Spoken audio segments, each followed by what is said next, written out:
Amém, irmãos? Mais uma vez, cumprimento aos irmãos com a paz do Senhor Jesus. Amém? Amém. Quantos são felizes com Jesus? Dêem glória. Aleluia. Bom, irmãos, nós vamos continuar no texto proposto pela nossa missionária, Efésios. Podeis tomar assento, já foi lido, né? Efésios capítulo 3. Quando ela leu, Deus colocou no meu coração, confirmou, né? Esta palavra. E eu quero compartilhar algo com os irmãos, explorar um pouquinho esse texto, que eu acho de extrema importância. E agora essa mensagem, através do louvor, ela veio confirmando que o Espírito tem que reinar sobre a carne. Porque a carne pende, irmãos, a carne pede. A carne se deleita se você não der espaço para o Espírito atuar. Se você não matar ela, ela vai reinar. Mas eu profetizo nesta noite que quem vai reinar na tua vida é o Espírito Santo de Deus. Ele que vai reinar, ele que vai reinar, porque Paulo escreve aos Romanos capítulo 8: nenhuma condenação há para os que estão em Cristo Jesus, que não anda segundo a carne, mas anda segundo o Espírito de Deus. Então quem anda segundo o Espírito de Deus, ele é vencedor. Foi lido Efésios, é uma carta muito conhecida, é uma das cartas da prisão, né? E a gente conhece esse texto bastante.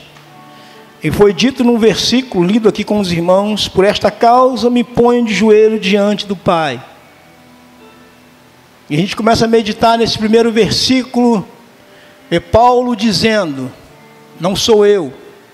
Paulo está dizendo que tem causa que você tem que se colocar de joelhos perante o Pai. Lembrando os irmãos que os judeus tinham o costume de orar em pé. O costume dos judeus era de orar em pé. Até os fariseus se colocavam de pé nas sinagogas para orar e para clamar a Deus. Então os judeus tinham esse costume, esse hábito de orar em pé nas sinagogas, nas reuniões, no templo. Mas Paulo está dizendo que tem causa que tem que se colocar de joelho, tem que se pôr de joelho. E uma das razões de Paulo dizer isso é que Paulo queria, pega isso aqui, irmãos, entenda isso, que esta igreja de Éfeso, ela desfrutasse das riquezas do Senhor. Vou repetir para você entender. Uma das razões que Paulo está dizendo, está orando por eles, é que eles desfrutassem, que eles entendessem e passassem a desfrutar das riquezas espirituais do Senhor. Porque Paulo ele está dizendo, no primeiro capítulo, versículo de número 3, bendito Deus Pai, Pai de nosso Senhor Jesus Cristo, pega essa aí, que nos abençoou, levante a mão, com todas as bênçãos, fala comigo, todas as bênçãos em regiões celestiais. Aquilo que é celeste ninguém toma, aquilo que está na mão de Deus ninguém tira, aquilo que está na mão de Deus ninguém vai tomar, e Ele já te abençoou. E a igreja não estava desfrutando destas bênçãos. Então Paulo está dizendo, então por esta causa eu vou me pôr de joelho, por esta causa eu vou clamar a Ele, ao Pai, e Ele, alabandaraba, vai agir. Deus está agindo na tua vida. Eu sinto a graça dele aqui. E essa oração de Paulo do capítulo 3, ele parece que ele dá início, né, irmãos? Dá início no capítulo de número 3, no início. Ele começa dizendo, por esta causa, eu, Paulo, ele diz a mesma coisa, no início, primeiro versículo, por esta causa, eu, Paulo, prisioneiro do Senhor. Ele começa a oração, talvez ele ia dizer logo de cara, ele dá uma interrompe e depois ele vai falar a mesma coisa lá na frente. Que por esta causa eu me coloco de joelho. Eita! Deus está dizendo para crente aqui nesta noite que você tem que se pôr de joelho, que você tem que clamar, que você tem que buscar, que você tem que estreitar o relacionamento com Ele no joelho. E eu aprendi com a irmã de oração que a campainha do céu ainda é o joelho. A campainha do céu ainda é o joelho. Quando você ajoelha aqui, toca lá. E ele responde. Então Paulo está dizendo, essa carta ele vai falar das bênçãos, das riquezas. Ele diz que nosso Deus ele é riquíssimo em misericórdia. Teu Deus é rico, meu irmão. É rico. Ageu vai dizer que ele é dono do ouro e da prata. Que todas as bênçãos, já foi dito aqui, que riquezas e honra provém do Senhor, Salomão diz. E se a gente começar a conotar os versículos, nós vamos entender que toda a terra e a sua plenitude pertence ao Senhor. Teu Deus é riquíssimo, não é rico, não, ele é riquíssimo, ele é dono de tudo. Tanto que a ilustração é de que os céus são rua de ouro, muros de cristais. Olha a riqueza do teu Deus. Olha o tamanho do teu Deus. E Paulo está escrevendo no início que ele é bendito. O Deus Pai que nos abençoou em Cristo Jesus. Por que em Cristo Jesus? Porque em Cristo ele nos fez herdeiro. Quem é filho tem direito à herança. Quem é filho aí, alguém entendeu? Tem glória aí? Quem é filho tem direito à herança. Heranças são para os filhos. Herança não são para os bastardos. Herança não são para o estrangeiro. Herança só quem tem direito é filho.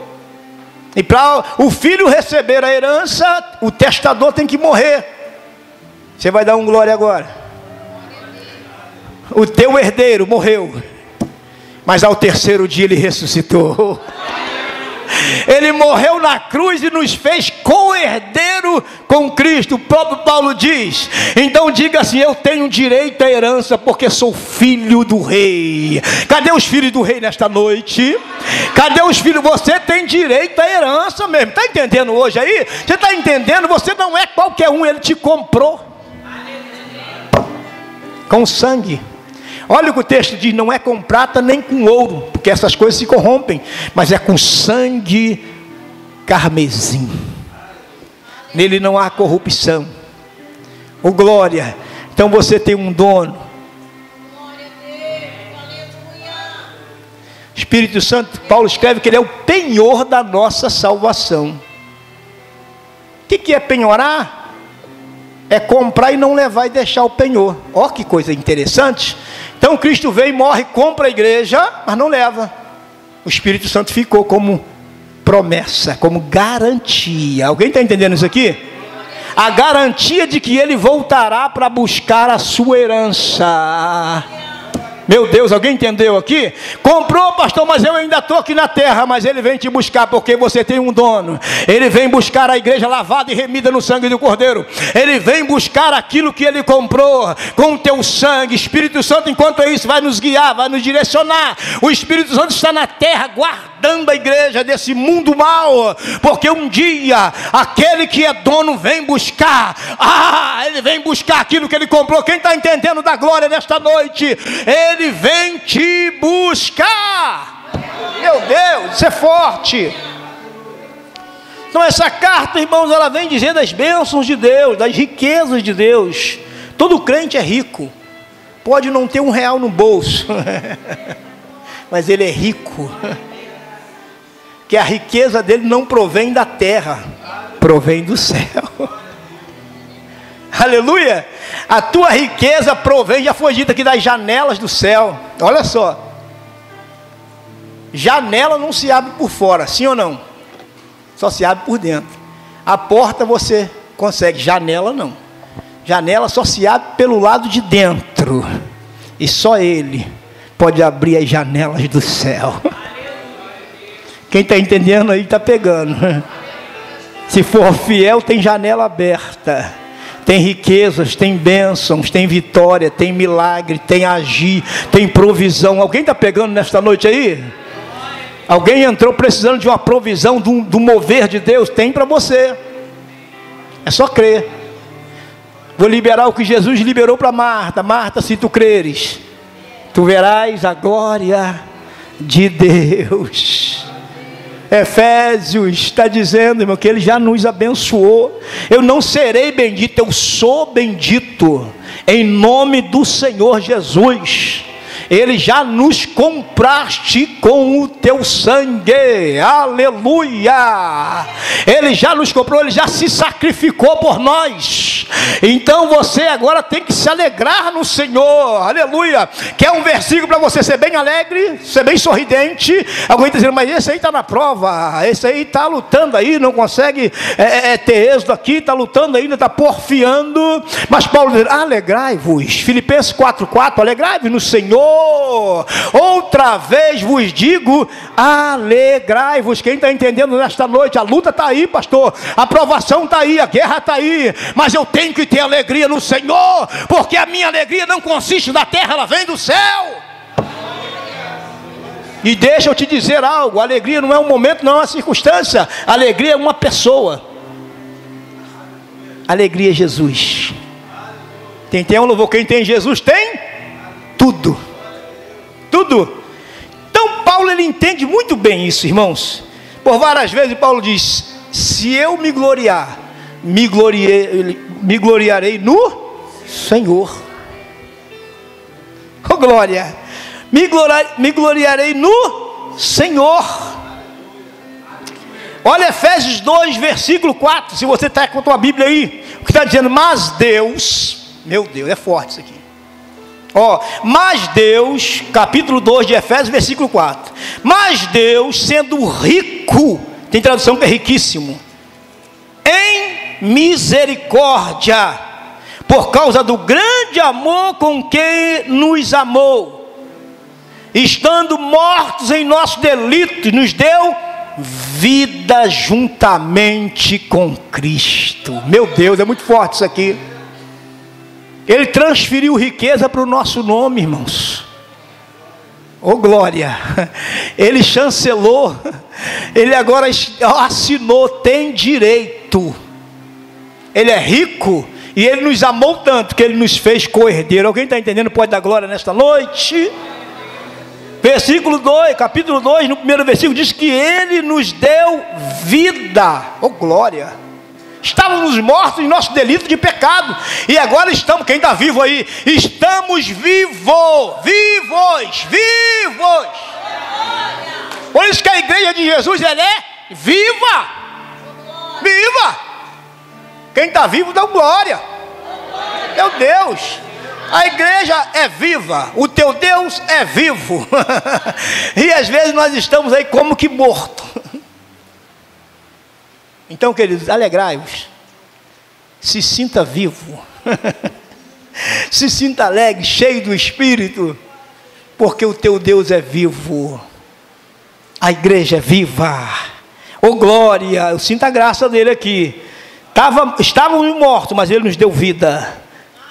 Oh glória, Ele é rico, Ele é poderoso, Ele é maravilhoso. Voltando para o texto aqui, onde nós lemos, então Paulo está dizendo... o texto diz que Paulo ora novamente. Ele começou a oração, deu uma pausa, e agora ele está voltando a orar e a interceder pelos crentes de Éfeso. Ele agora está se colocando de joelho e clamando a Deus, entendendo que aqueles crentes de Éfeso estavam deixando de receber, olha só, algo maravilhoso da parte de Deus. Então, por esta causa eu me ponho de joelho diante do Pai, de quem toma o nome de toda a família, oh glória, tanto no céu como sobre a terra, para que, segundo, mais uma vez, a riqueza da sua glória, oh glória, para que, segundo, olha só, a carta da riqueza, é a carta das bênçãos, para segundo a riqueza da sua glória vos conceda que sejais o quê? Fortalecido. Tem crente fraco, ele quer te fortalecer. Tem quem te faca, ele quer te fortalecer. Com o quê? Com poder. Aleluia. Com poder, irmãos. Deus, o próprio Paulo escreve, Deus não nos deu espírito de covardia, espírito de temor. Toma posse aí, crente. Mas Ele nos deu espírito de ousadia, de poder, para romper, para desbravar, para vencer. E o Paulo continua dizendo, em Cristo somos mais do que vencedores. Então aplauda Ele nesta noite.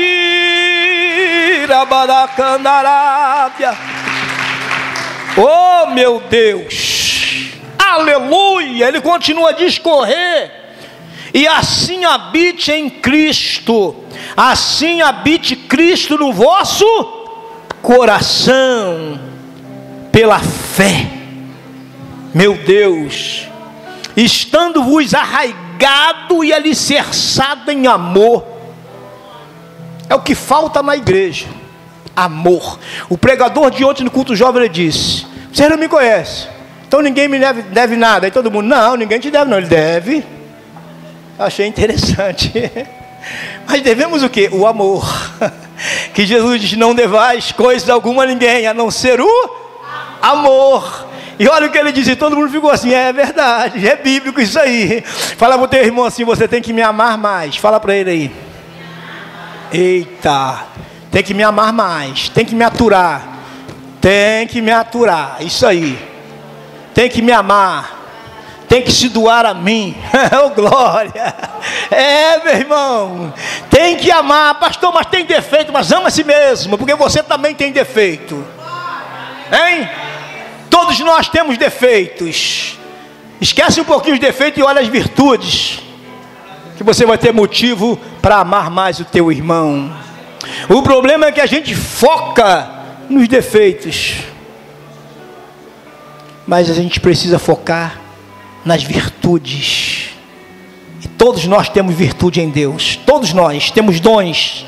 Todos nós temos virtude no Senhor, meu irmão. Então fala para o teu irmão, me ame mais um pouquinho. Fala aí. De repente ele vai virar o rosto assim, mas está difícil. Está difícil que você é bem atribulado. E se eu disser que Paulo diz que ele era também? Paulo diz lá, em tudo somos atribulados. Paulo que diz? Em tudo somos atribulados. Nós somos, às vezes somos atribulados pelas guerras, pelas adversidades, pelas perseguições. Somos atribulados, mas contudo não somos angustiados, perplexos, mas não abatidos, porque o nosso Deus está conosco para nos dar vitória. Então dá glória a Ele aí, meu irmão. Ô glória, o inimigo quer que você fique com cara feia com o irmão, o inimigo quer que você olhe para ele com desdém, o inimigo quer que você não cumprimente, o inimigo quer que você não ame, que você não ajude, mas Deus está dizendo, dê a mão ao teu irmão, ore por ele, abraça ele, ame a ele, senão não entra lá. Quer prova? Vou provar na Bíblia. João diz, a palavra de Deus está dizendo assim, ó, se você não ama quem você está vendo, como amará aquele que você não vê? Eu amo a Deus, eu morro por ti. E esse irmão eu não quero nem ideia. Tem gente assim, tem crente assim. Meu irmão, se você não ama quem você convive, quem você quer está vendo, não adianta dizer que ama a Deus. O amor cumpre a lei. Essa carta ela é cheia do amor, das riquezas, das bênçãos. Porque o mesmo texto que ele diz que Cristo habita em vosso coração pela fé, estando vós arraigados e alicerçados em amor. Em amor.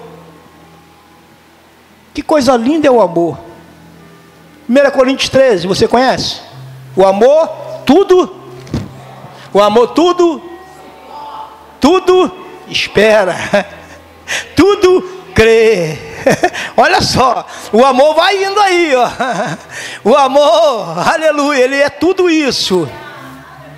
Ele vai rendendo. Se você continuar lendo aí, ó, o amor, tudo sofre, tudo crê, tudo espera, tudo suporta. Isso é o amor. Temos que suportar as aflições. Paulo escreve a Timóteo dizendo: Timóteo, sofra comigo as aflições desse tempo presente, porque no final tem galardão, tem recompensa, tem vitória, tem coroa. Alguém está entendendo nesta noite? Tem crente que não quer sofrer aqui não, irmãos, só quer melzinho. Tem fel também. O remédio muito doce dá dor de barriga, às vezes é amargoso, mas resolve. Aleluia. Às vezes o discurso não é aquilo que eu queria ouvir. Meu Deus, o pastor vem falar de... Tem que falar de teologia da prosperidade. Tem que falar que eu tenho um carro novo, a chave, e tenho isso, tenho aquilo. Tem gente que sai pesado na igreja, tanta chave, sai de lado. Mas meu irmão, a chave maior é o teu nome escrito no livro da vida. Porque aqui tudo corrói, tudo perece, o ladrão rouba. Mas lá não. A Bíblia diz que lá não tem roubo, lá não tem traça. Então ajunte tesouro no céu. Quem pode dar glória? Paulo escreve aos Tessalonicenses dizendo: pensai nas coisas de cima e não nas de baixo, nas do céu e não nas da terra, porque é lá que Cristo habita. Quem pode dar glória a Ele nesta noite? Tem amor no teu coração aí, meu irmão? Se tem amor, João é o apóstolo do amor. Uma vez interrogaram João, esses profetas, esses homens que vêm sobre nós dizendo isso e aquilo, eles são verdadeiros? João diz assim para eles: ver se há neles o amor de Deus. Olha que coisa linda. Se houver neles o amor de Deus, eles são verdadeiros. Que coisa linda, irmãos. Porque quando o amor de Deus está arraigado em nossos corações, a gente vive em amor uns para com os outros. Quando o amor de Cristo está entranhado em nós, arraigado em nós, meu irmão, não tem como você odiar, não tem como você desejar mal, não tem como você falar mal, não tem como você viver uma falsidade. Você vive sinceridade na presença de Deus, porque você está cheio de amor. Quando alguém está cheio de amor, se transborda em amor e contagia. Por que sinceridade? No passado, passava-se cera na cara, no rosto, não é isso? Para tentar engambelar. Por isso que é sincero, vem disso aí, sem cera. Sem cera, sem engano. Não adianta mesmo, porque Deus está vendo por detrás das máscaras. Tem que entregar. Se Deus está falando, eu tenho que entregar. Você pode esconder aqui na terra, mas no céu tudo está tangível, tudo está aí, ó, descoberto diante de Deus. Por isso que a Bíblia tem que nós temos que apresentar Ele com a cara descoberta. Sem esconder nada, porque Ele tudo vê. Com uma cara descoberta, refletindo a glória de Deus. Quem pode dar glória nesta noite? Todo aquele que ama, que é sincero, ele reflete a glória de Deus. Ele transpassa isso para as outras pessoas. E o nome de Jesus Cristo, ele é glorificado. Eu sinto a graça dele aqui. Vamos partir para o encerramento, já estamos em cima. Então Paulo continua dizendo: arraigado, alicerçado em amor, a fim de poder compreender. Vamos aprender aqui? Só se compreende as coisas de Deus, segundo o texto, aqueles que têm o amor de Deus no coração. Senão não entende nada. Não estou entendendo nada. O que quer dizer isso? O que foi isso? Que vai ler, mas não vai entender, porque não tem o amor. Deus é amor. Então, se você, para compreender, com todos os santos, quer compreender? Para poder de compreender, aí você vai compreender as coisas de Deus, a altura, a largura e a profundidade. Deus é profundo. Ó profundidade das riquezas e do conhecimento. É Ele. Só vai compreender isso se estiver arraigado, alicerçado em amor. Quem está entendendo, diga amém. Quer conhecer a Deus, conhecer o amor de Cristo? Que Ele está dizendo, vai compreender esse amor que excede todo, para que sejais tomados de toda a plenitude plenitude de Deus. Crente, igreja, vamos viver na plenitude do Espírito, vamos viver em amor, vamos viver juntos, porque a igreja é corpo, é dotado de membros, e esses membros eles são interligados. Se um sente, o outro vai sentir. Se dói nenhum, vai doer no outro, porque nós somos um corpo de Cristo. Ei, alguém está me entendendo nesta noite? Então só vai entender isto aquele que está vivendo em amor. Quem pode dar glória? E quando alguém vive no amor e aproveita disso, entende isso, olha o que ele está dizendo: aquele que é poderoso. Aí vem a promessa: estou vivendo em amor, creio no Senhor, amo meu irmão, amo Jesus, amo a todos, vivo em amor, estou enraizado em amor, estou alicerçado em amor. Aí vem a promessa de Deus sobre a minha e a tua vida: aquele que é poderoso para fazer infinitamente mais do que pedimos e... Alguém pode repetir comigo? Infinitamente mais, diz muito mais. Muito mais, além do que pedimos e do que pensamos. É o que Deus vai fazer na tua vida. Por quê? Porque Ele é poderoso. Olha o que Ele diz, olha o que Paulo escreve. Por quê? Ele vai fazer conforme o teu poder que opera em nós. O poder dele vai operar em nós e vai realizar coisas lindas e maravilhosas. Vai além do que pedimos e do que pensamos. É muito forte isso aqui, irmãos. Vai operar em nós. A Ele seja dada a glória. A Ele seja dada a glória. Estou encerrando aqui. Quer viver o melhor de Deus? Primeiro, ore a Ele, busca Ele, estreite o relacionamento. Se coloca de joelho, busca o Senhor. Tiago vai escrever o seguinte: buscar o Senhor enquanto se pode, invocar enquanto está. Jeremias diz: buscar o Senhor de todo o vosso coração. Paulo escreve em Romanos capítulo 2: apresentai os vossos corpos em sacrifício vivo, santo e agradável a Deus, para que possais experimentar a sua vontade, que é boa, perfeita e... Olha aí, pegou essas referências aí? Olha que coisa linda. Quando você apresenta a Deus em sacrifício vivo, como oferta, o teu culto racional, vai experimentar qual seja a boa, perfeita e agradável vontade de Deus. Faça assim e viverás o melhor do Senhor. Vamos de pé.